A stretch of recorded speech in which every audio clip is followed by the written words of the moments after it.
e não parará. Eu vou é, compartilhar aqui a minha tela.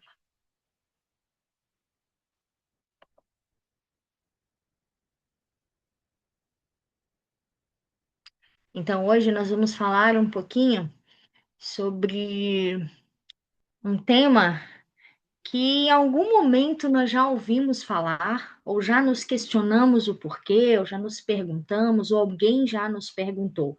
Então, essa história costuma ser um capítulo bem complexo e debatido na história da Igreja de Jesus Cristo. E o objetivo hoje não é a gente continuar os questionamentos a respeito da revelação sobre o sacerdócio relacionada aos negros. O objetivo é que nós possamos, sobretudo, aumentar a nossa fé em Jesus Cristo e saber que Ele é o comandante desta obra e que Ele sabe de todas as coisas e que, por mais que às vezes eu não compreenda todas as coisas ou não tenha todas as respostas, se eu confiar nele, tudo ficará bem. Então, antes de qualquer coisa, eu acho que eu vou ter que parar de compartilhar para você passar, Anderson, ou você tira? Nós vamos. Eu saio? Pode interromper. Eu nem sei como interromper. Parar, pode parar. Como eu paro? É que eu nunca Parou? parei. Eu Não, posso tirar nunca aqui parei. também. Peraí. Ah, por favor, facilita a minha vida. Ah, obrigada. Então, nós vamos assistir um vídeo, acho que ele tem mais ou menos uns 8 minutos, né? E aí, se vocês puderem registrar alguns pontos, algo que vocês queiram compartilhar depois que ele terminar, muito do que nós vamos falar vai ser a partir do que nós vamos assistir. Por favor, Anderson.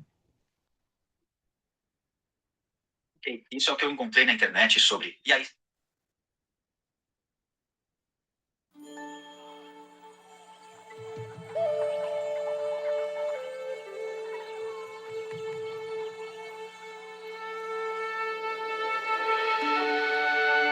Querido presidente McKay, somos um pequeno grupo de 40 pessoas que se reúne semanalmente para estudar os ensinamentos da Igreja de Jesus Cristo dos Santos dos últimos dias. Temos várias obras da literatura da Igreja, incluindo 2 exemplares do Livro de Mórmon. Pelo poder do Espírito Santo, sabemos da veracidade da restauração do Evangelho de Jesus Cristo por intermédio do profeta Joseph Smith e esperamos que nos mandem missionários para nos ajudar a entender melhor a Igreja, uma vez que é nosso grande desejo viver pela fé dessa Igreja e atingir seus padrões. Agradecemos, amado presidente, por nos ajudar em nossa aproximação da fonte verdadeira para bebermos das águas da vida. Que Deus o abençoe ricamente e a seus conselheiros. Atenciosamente, seu irmão, no Evangelho restaurado de Jesus Cristo, Joseph W. B. Johnson. –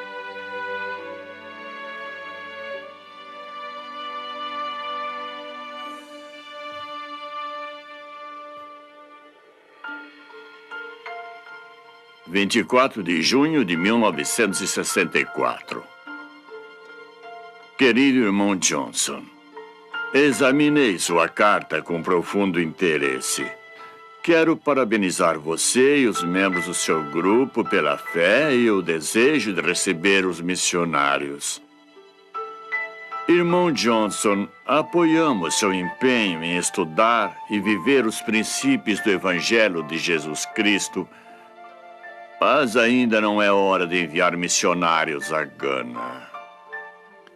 Incentivamos vocês a continuarem a estudar as Escrituras e a esperar pacientemente até irmos para a África. Espero que os livros que estamos enviando sejam úteis. Que o Senhor continue a abençoá-los e a ajudá-los. Atenciosamente, seu irmão, David O. McKay.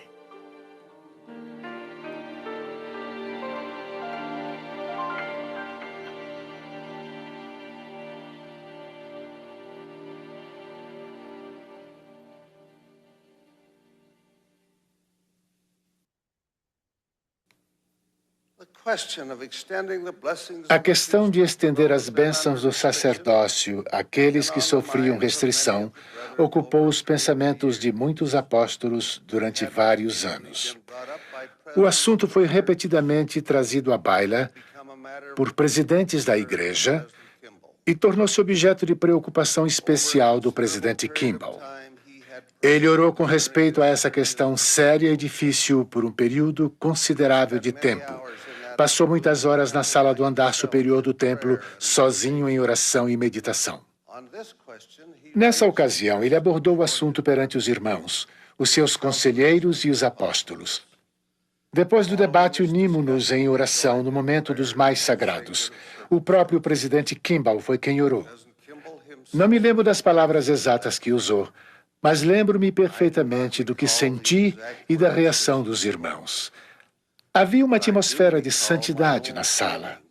Para mim, parecia haver um conduto aberto entre o trono celestial e o profeta de Deus, que, juntamente com os apóstolos, oferecia sua súplica de joelhos. O Espírito de Deus estava lá. E pelo poder do Espírito Santo, aquele profeta recebeu a certeza de que aquilo pelo que havia orado estava certo, que chegara o tempo, e de que, a partir de então, a maravilhosa bênção do sacerdócio deveria estender-se a todos os homens dignos, a despeito de sua linhagem. Todos naquele círculo, pelo poder do Espírito Santo, sentiram o mesmo. Foi um momento calmo e sublime.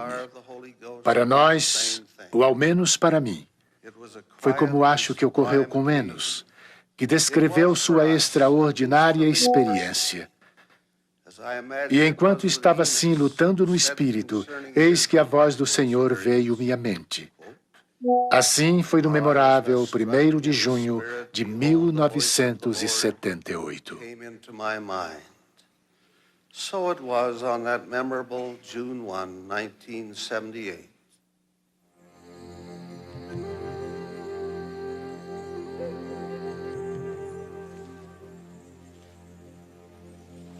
Uma noite voltei para casa me sentindo muito desanimado.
Depois de alguns minutos, senti que deveria ouvir rádio. Fazia anos que eu não sintonizava a BBC de Londres no meu rádio de ondas curtas.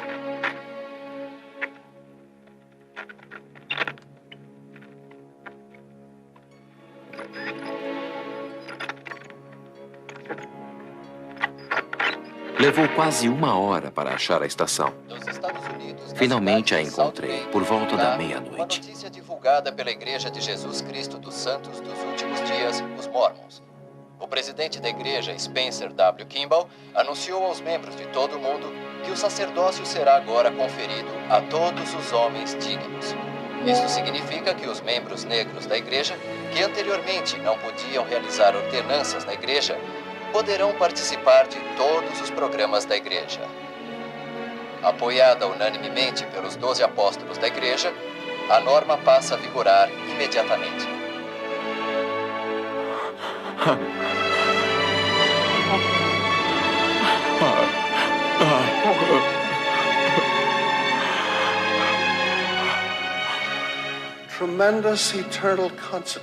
As consequências dessa declaração foram eternas e extraordinárias. para milhões de pessoas na Terra. Isso é apenas o começo de coisas ainda maiores que virão enquanto a verdade do Evangelho restaurado cobre a terra, como as águas cobrem o mar.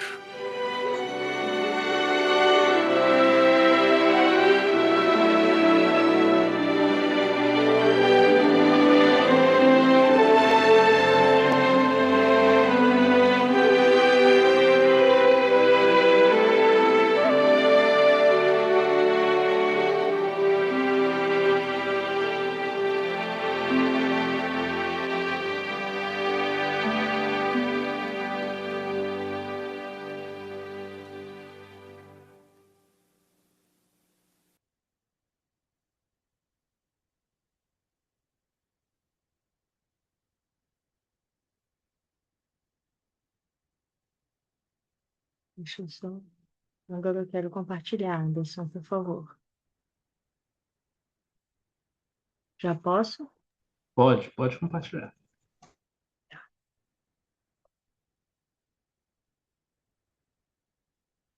Muito bem. Então, antes de passar a palavra para vocês, sobre a liderança de Joseph Smith, pessoas de todas as raças, elas podiam ser batizadas. Alguns homens negros, inclusive, foram formalmente ordenados ao sacerdócio. Com a mudança oficial, ela documentada, ela ocorreu em 1852, quando Brigham Young, ele anunciou publicamente que a política que impedia homens de ascendência negra africana de receberem o sacerdócio.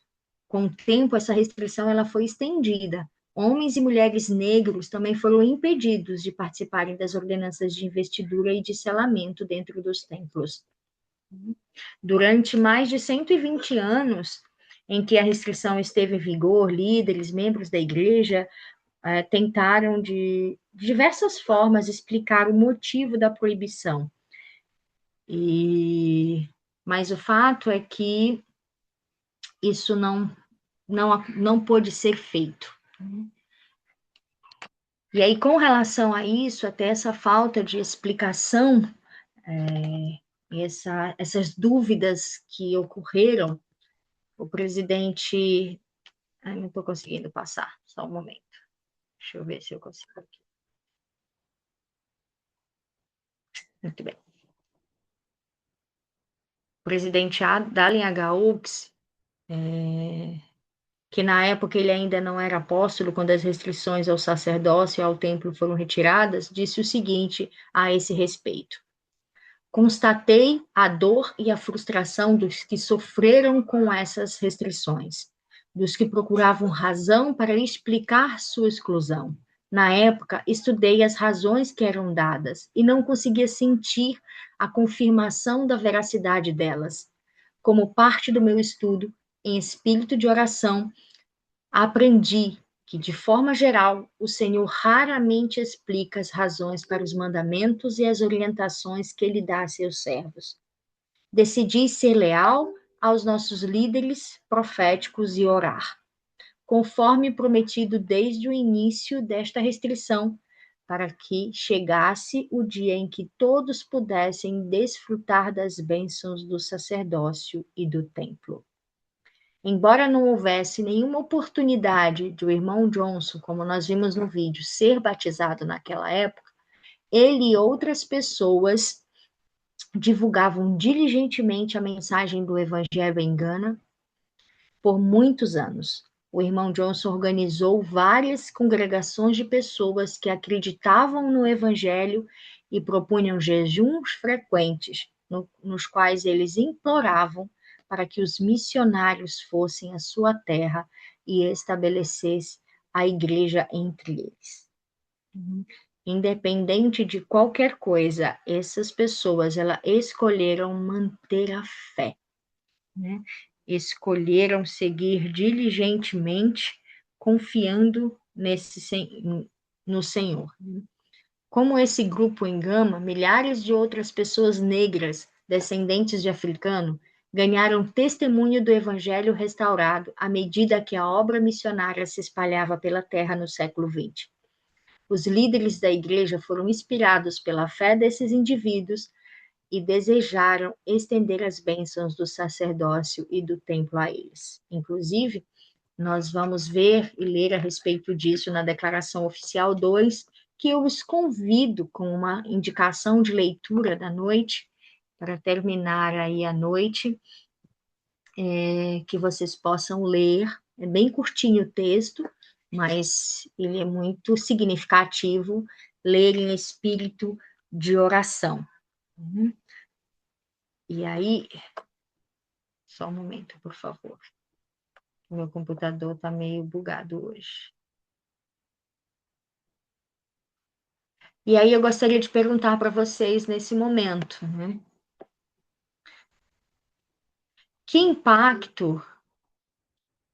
impacto essas revelações teve na igreja e nas pessoas no mundo inteiro? Aí vocês podem também falar a respeito do que vocês assistiram no vídeo.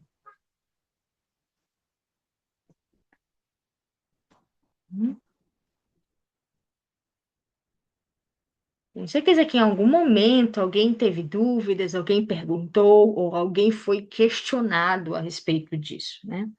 Então, que impacto essa revelação teve na igreja, nas pessoas do mundo inteiro? Eu lembro de uma experiência que, quando eu era missionário, a gente teve com o nosso presidente de missão. Ele era americano. Ele Uhum. serviu na missão Brasil Norte.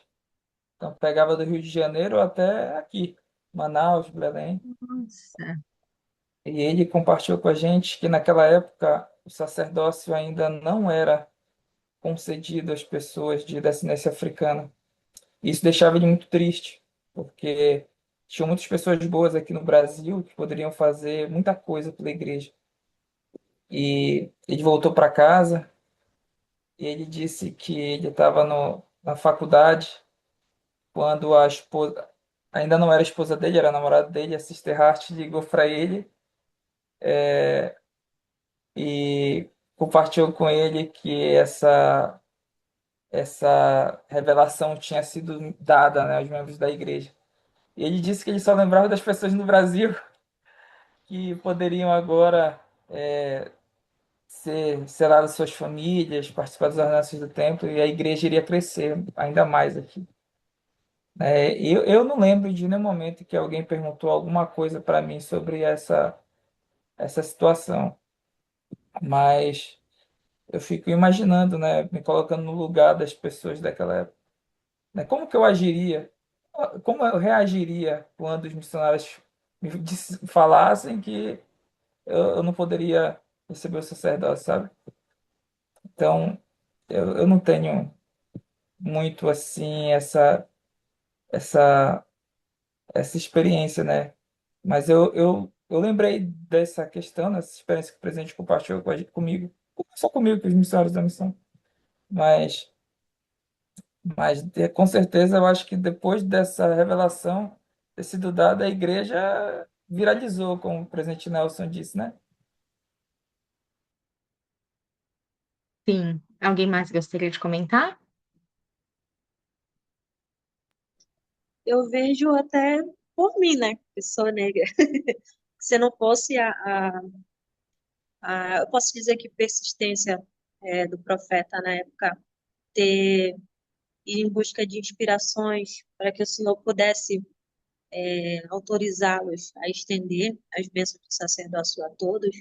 Eu acredito que hoje eu e muitas outras pessoas não teríamos oportunidade de conhecer, não de conhecer, mas eu posso dizer, de fazer convênios, né, com o Senhor. Então, eu sou muito grata, falando de um modo pessoal, por essas revelações, que com toda certeza foram um impacto muito grande, principalmente aqui no nosso país, né, como acho que o William, né, o William compartilhou. Hoje nós temos esse privilégio de conhecermos a igreja e podermos compartilhar uns com os outros. Muito obrigada. E aí, também, como consequência, né, do que vocês já falaram, o irmão Johnson foi batizado com aproximadamente 600 membros de sua congregação. depois de servir como primeiro presidente do ramo. O irmão Johnson também serviu como presidente do distrito, missionário de tempo integral e patriarca da estaca. Quantos anos esse homem permaneceu fiel, aguardando por esse momento? Olha só, quando os missionários foram até Gana, ele já tinha lá uma congregação de aproximadamente 600 pessoas. E como resultado dessa revelação que removia essa restrição ao sacerdócio, os missionários, eles começaram a pregar o evangelho em vários países da África e continuam a fazer isso até hoje. Templos foram construídos naquele continente e centenas de milhares de pessoas descendentes de africanos receberam as ordenanças do evangelho para si e para seus antepassados falecidos.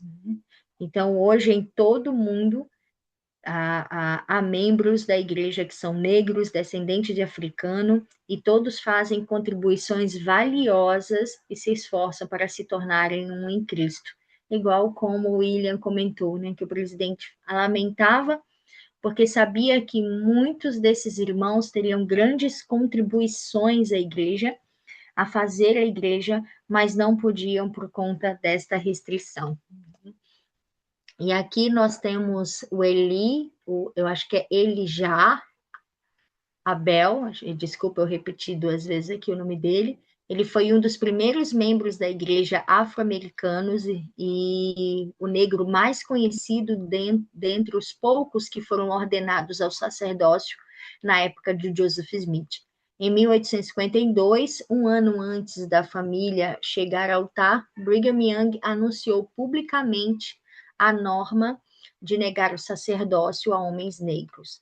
Então, apesar disso, ele conservou seu ofício no sacerdócio e sua situação como portador do sacerdócio, mas a história da igreja relata que quando ele solicitou permissão ao presidente Brigham Young para receber suas investiduras no templo e ser selado a sua esposa, esse pedido foi negado.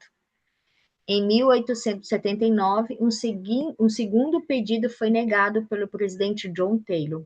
Apesar disso, ele permaneceu fiel até falecer em 25 de dezembro de 1884. E aí, Jéssica, você trouxe, né, na sua fala, eu não conseguiria imaginar como seria se essas bênçãos me fossem negadas, né? E essas pessoas viveram isso, e apesar de terem negado esse direito, né, de avançar, de fazer suas investiduras, de serem selados as suas famílias, eles decidiram permanecer fiel, porque eles sabiam que a igreja que eles faziam parte era a igreja verdadeira de Jesus Cristo, e eles confiavam na promessa do Senhor, de que isso terminaria e o Senhor colocaria em ordem, como colocou e como tem colocado e como continuará a colocar em ordem todas as coisas necessárias, né?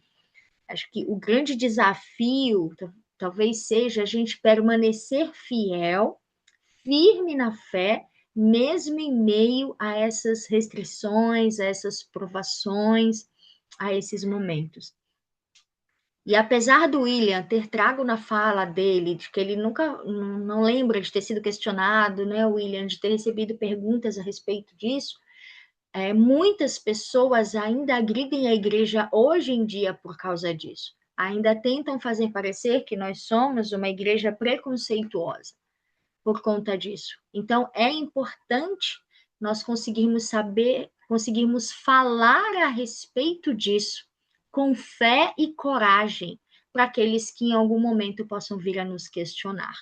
E uma outra história legal que eu trouxe para vocês é da irmã Jane, que entre 1884 e 1904, Jane entrou em contato periodicamente com os líderes da igreja, pedindo permissão para receber a investidura no templo e ser selada.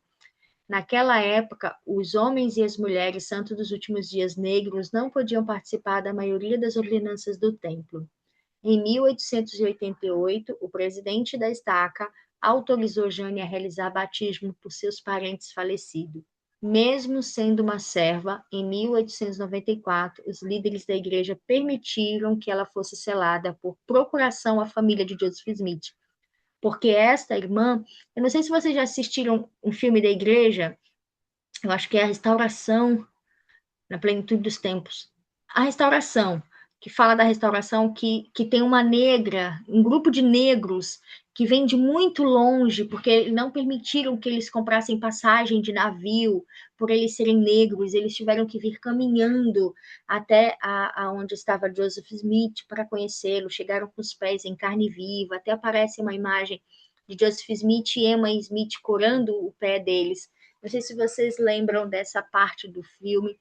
É esta mulher, inclusive, ela, nessa ocasião, eu acho que ela era bem jovem ainda, não vou me recordar exatamente a idade dela, mas Emma propôs a ela, lembra, William? Emma propôs a ela adotá-la.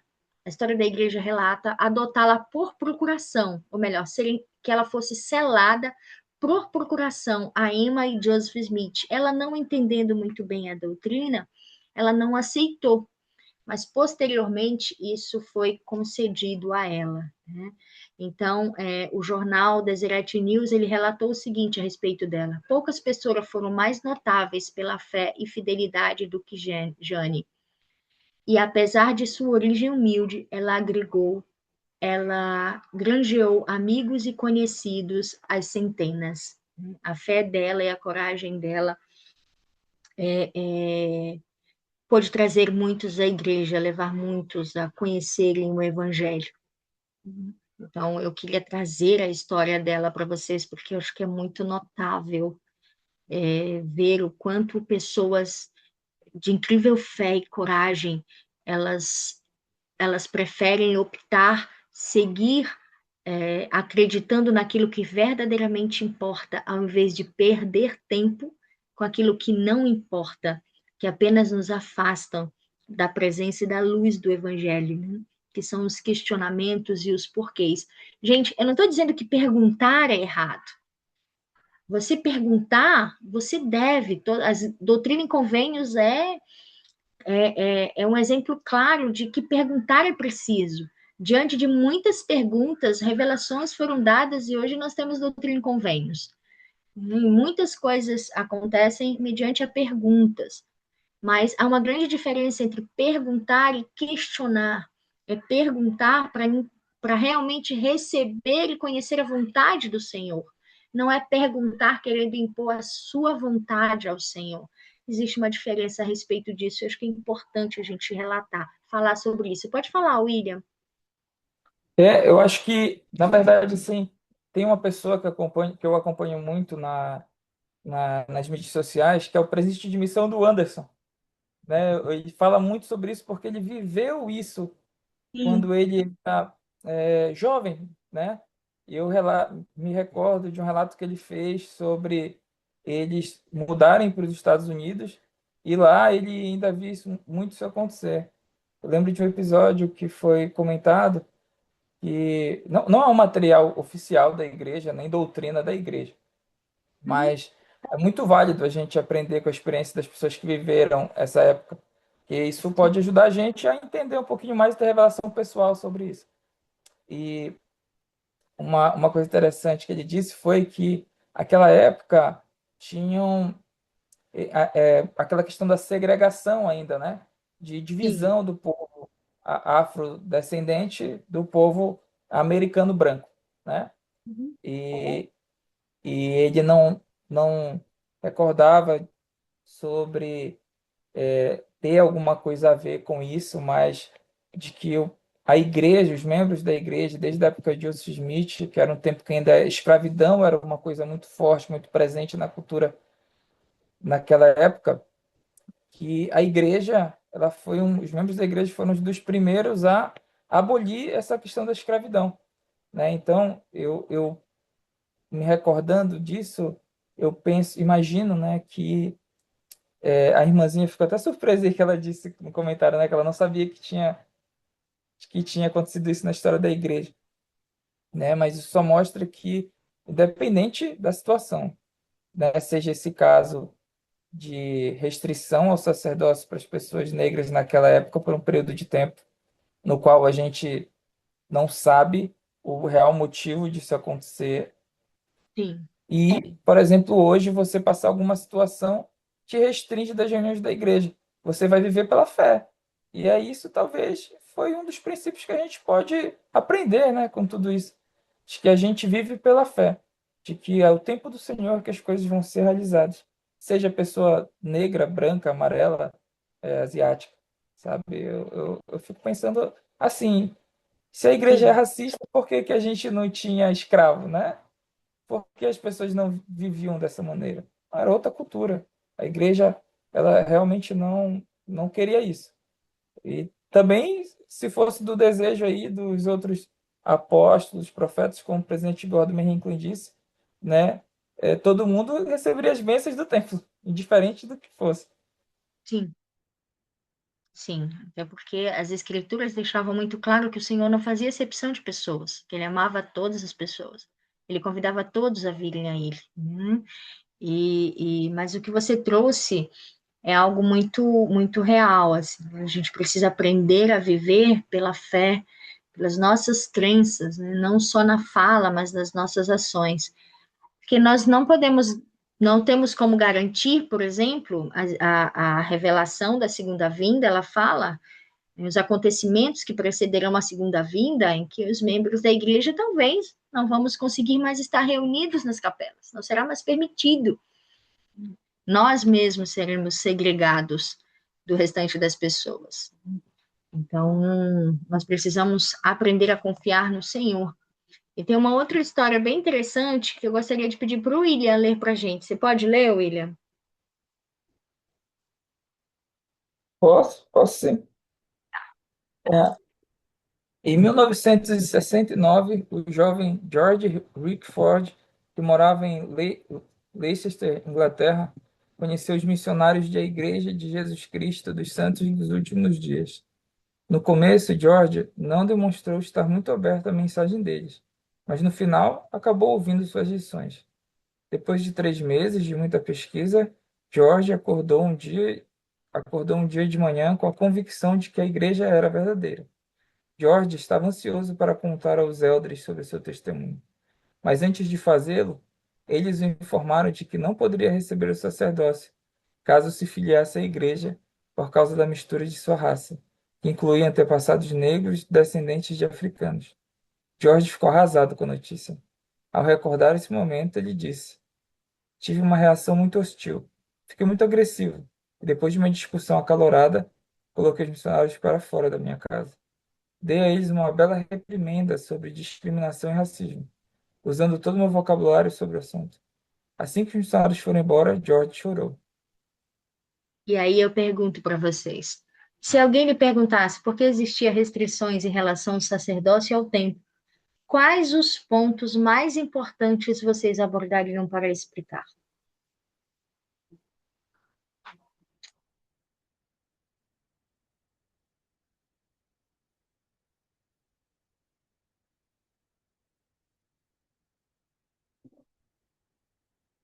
E eu falaria: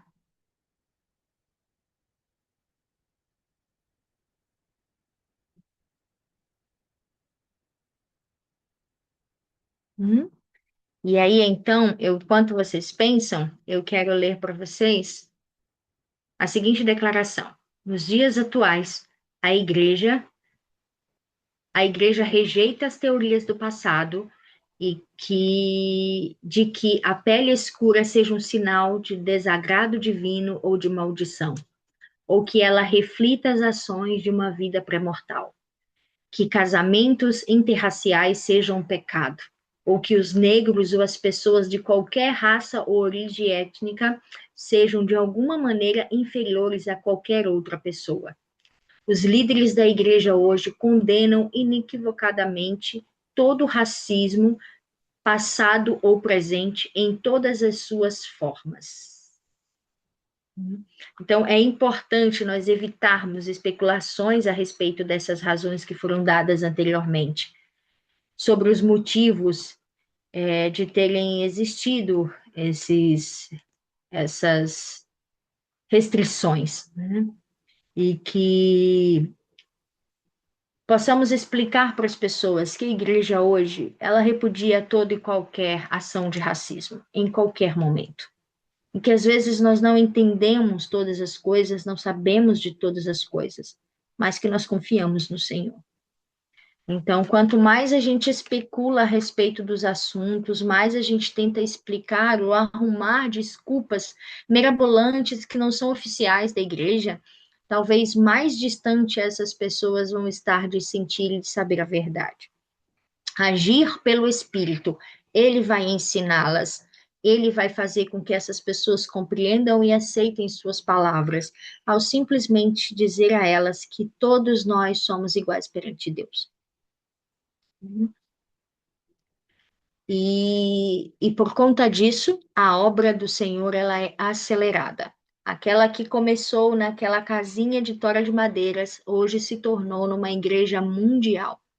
Vivemos numa época em que o Senhor está acelerando a sua obra, como nós aprendemos em Doutrina e Convênios 88, 73. O presidente Russell M. Nelson, ele ensinou, esta é uma época emocionante. O Senhor está acelerando sua obra bem diante de nossos olhos. Que maravilha! Mas é difícil. Mas coisas estão sendo exigidas de cada um de nós. Mais do que nunca, estamos recebendo mais. Então, esse foi um convite especial que ele fez a todos nós, de podermos fazer parte desta obra que está sendo acelerada, né?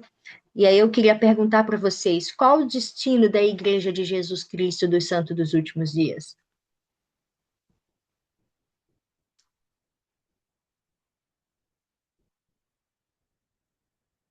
Essas duas imagens, elas já nos mostram isso, né? O início, com um pouco mais ali, com cerca, na verdade, de 50 pessoas naquela casinha de madeira, para hoje, quando nós vemos aí as conferências que reúnem pessoas do mundo inteiro, tanto no centro de conferência nos Estados Unidos, como nas capelas ao redor do mundo. Então, nós nos tornamos uma igreja mundial. Em 2 anos e meio depois, em abril de que a igreja foi restaurada, em abril de 1834, o profeta Joseph Smith fez uma extraordinária profecia sobre o destino da igreja para um grupo de portadores do sacerdócio em Kirtland, Ohio. O presidente Wilford Woodruff, que estava nessa reunião, ele lembrou dizendo o seguinte: o profeta convocou todos os portadores do sacerdócio a se reunirem na pequena escola de madeira que havia ali. Era uma casa pequena, com uns 4 metros quadrados, mas ela comportava todo o sacerdócio de a Igreja de Jesus Cristo dos Santos dos Últimos Dias, que estava na cidade de Kirtland. O profeta disse: irmãos, quero dizer-lhes perante o Senhor que vocês sabem tanto a respeito do destino desta igreja e reino quanto um bebê no colo da mãe. Vocês não compreendem. Fiquei surpreso, ele disse. Vocês veem apenas um pequeno grupo de portadores do sacerdócio aqui reunido nesta noite, mas esta igreja encherá a América do Norte e do Sul, ela encherá o mundo. E nós fazemos parte deste evangelho. Por isso eu passei para vocês no início só o hino tocado de forma instrumental, mas que mostrava um pouquinho da luz do evangelho iluminando todo o mundo. E o presidente Gordon B. Hinckley ensinou algo muito legal. Ele falou: meus irmãos e irmãs, vocês percebem o que temos? E aí eu pergunto para nós percebemos o que temos? Reconhecem nossa situação invejável na grande saga da humanidade? Estamos em um ponto crucial, assistindo ao cumprimento de tudo o que foi predito no passado. Vivemos a época da restituição de todas as coisas, da restauração. Estamos no ponto culminante de todos os séculos, desde o nascimento de Jesus Cristo até o maravilhoso momento atual. Então, esse é um grande milagre que está acontecendo diante dos nossos olhos. E aí, como o Senhor está acelerando? Ah, não era para aparecer essas quatro respostas, né? Que eu ia perguntar para vocês. Como o Senhor está acelerando sua obra hoje? Aí, se vocês usarem essas respostas que estão aqui no texto, vocês vão ter que me dizer como em cada uma delas. Então, como o Senhor está acelerando a sua obra hoje?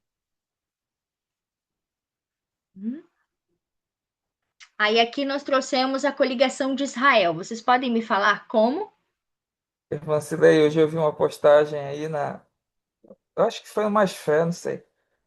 E era o presidente Oaks falando que a gente tinha alcançado o número recorde na história da igreja de missionários em campo, né? Uhum. Então nunca tivemos mais missionários em campo como temos hoje. Isso mostra a coligação de Israel, né? O Senhor coligando Israel através da obra missionária, a pregação do evangelho.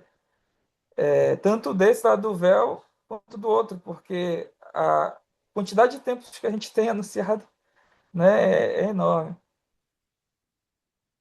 É verdade, né? Então, o Senhor, as ordenanças que estão sendo realizadas dentro do templo é algo grandioso. Ah, eu acho que é Bea. Fala assim? Pode falar. Pode abrir o seu microfone para falar. Foi, não foi? Ah, tá, foi. Foi. É, oi, gente, boa noite. Como o nosso Oi. amigo falou, inclusive ele é muito colão, mas vamos lá. É, Atualmente, teve uma atualização na igreja da presidência de que diminuiu a idade da missão. Agora não é mais com 19, as moças podem ir com 18. E também teve uma outra atualização que foi. Eu não me recordo qual era a idade que podia entrar no templo. Eu não lembro se era com 14 anos para fazer o batismo, a obra vicária.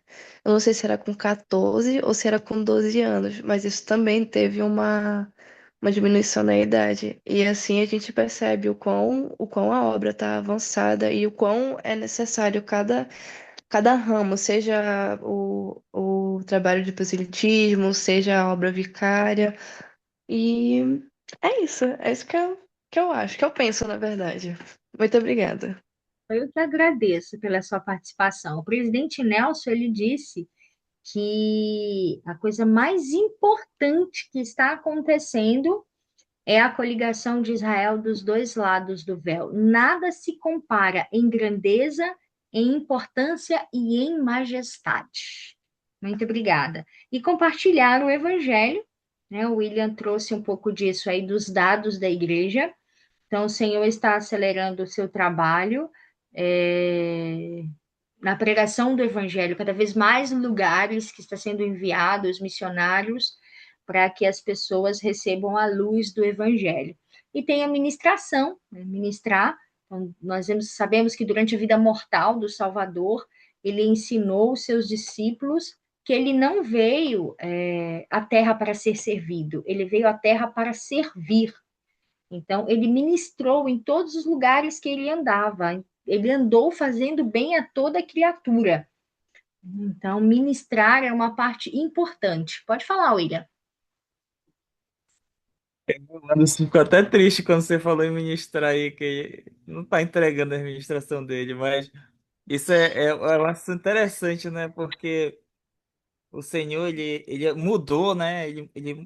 Não que ele mudou, mas ele atualizou, como a irmãzinha disse. E, e assim, eu era o presidente do quórum aqui na ala até deixa eu ver, uns 3 meses atrás, eu acho. E assim, é um desafio que a gente tinha era de que os irmãos ministrassem.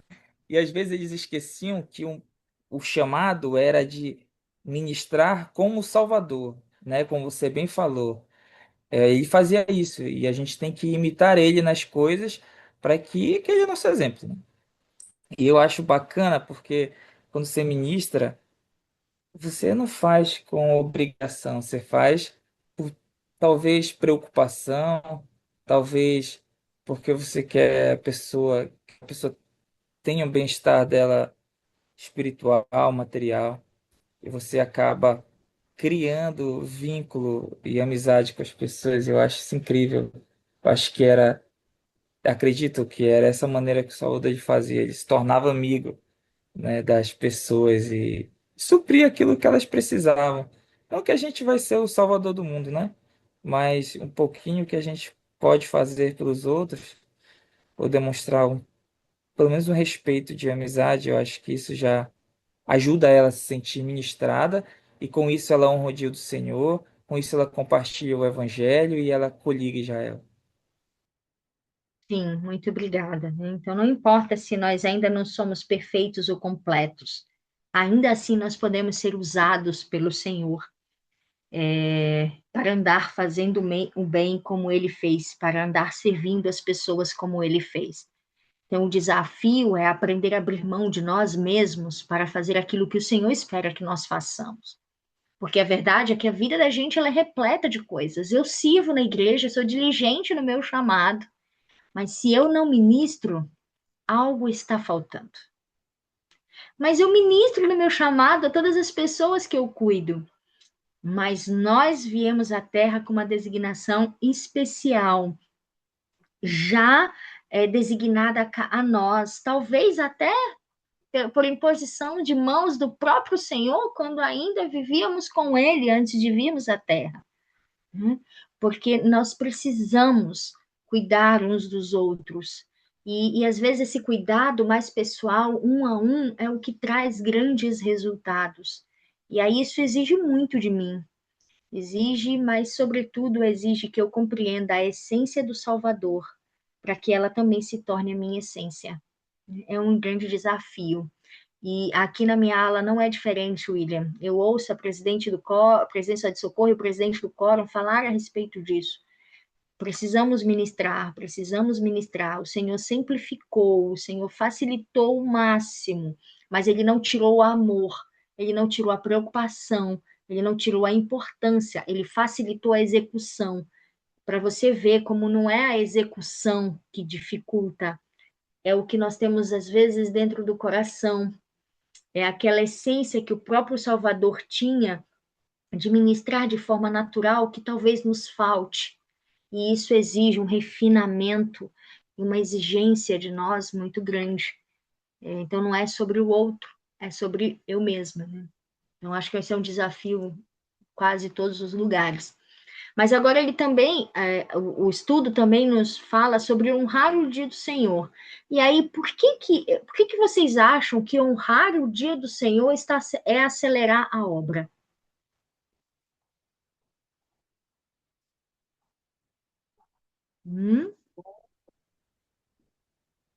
Olha, eu penso o seguinte, Sim. que todos nós precisamos nos santificar. E o dia do Senhor, honrar o dia do Senhor, ajuda-nos a fazer isso.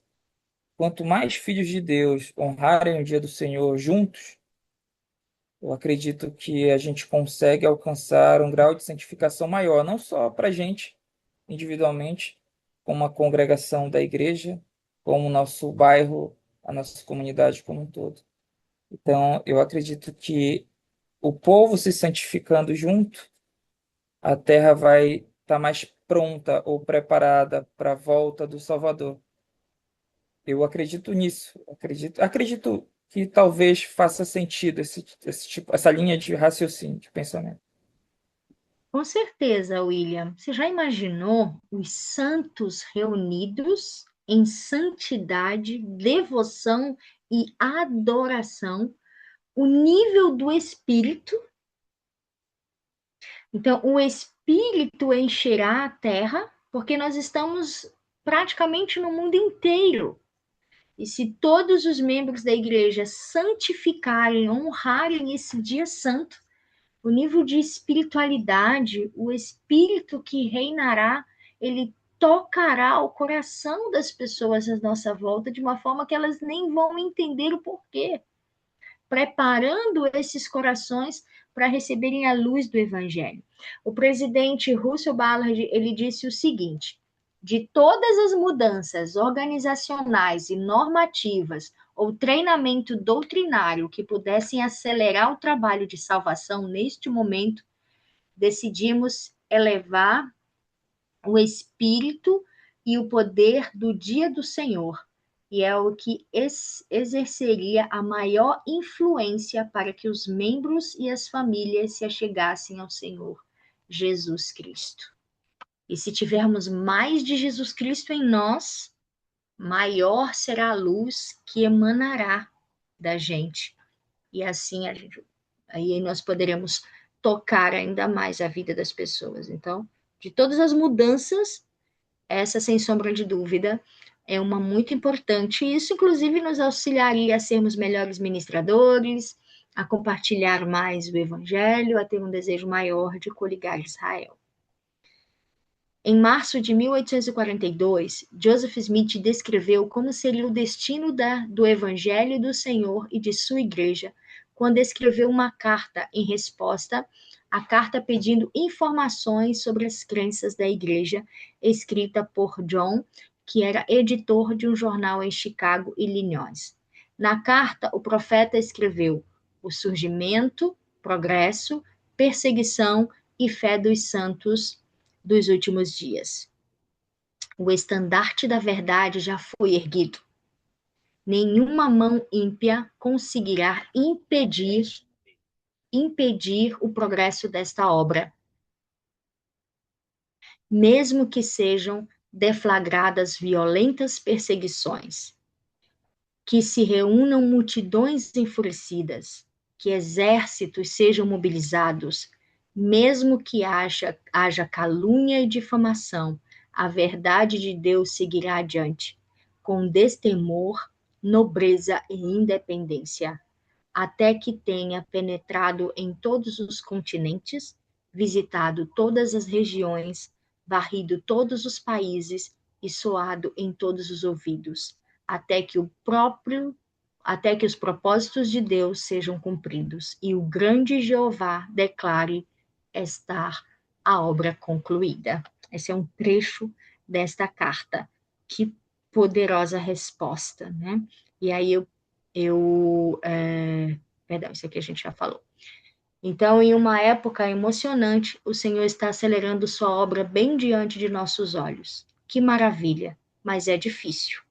Mas coisas estão sendo exigidas de cada um de nós, mais do que nunca, e estamos recebendo mais. Só reforçando o que a gente já leu sobre a fala do presidente Nelson.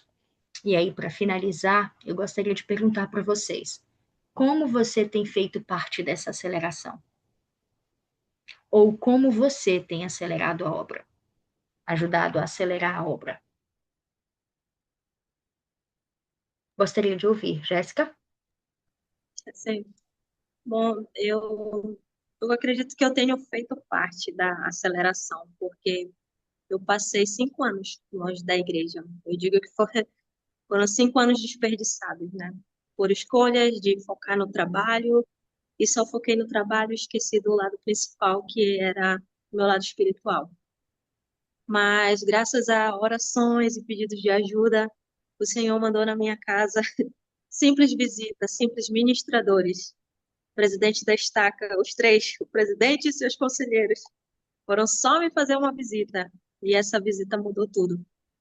Eles me fizeram relembrar de quando eu conheci a igreja, comecei a lembrar dos testemunhos que eu já tive, das minhas experiências missionárias. Então, foi incrível para mim. Então, eu acredito que eu estou fazendo parte dessa aceleração, porque o Senhor me trouxe de volta para a sua casa. Atualmente, faz 4 ou 5 meses que eu estou já de volta, e eu gostaria de compartilhar uma coisa pessoal minha, que para mim é incrível eu poder receber novamente a oportunidade de entrar na casa do Senhor, né? Eu consegui, com muito esforço e fé, renovar a minha recomendação do templo, e eu estou muito feliz por fazer parte dessa aceleração da obra e poder ajudar tanto na ministração dos irmãos, quanto também dentro do templo, fazendo as ordenanças. Eu sou grata por esses privilégios que o Senhor tem me dado novamente. Muito obrigada, Jéssica, por compartilhar isso conosco. Eu fico feliz com o seu progresso. Muito obrigada. Alguém mais gostaria de responder ou de fazer um comentário?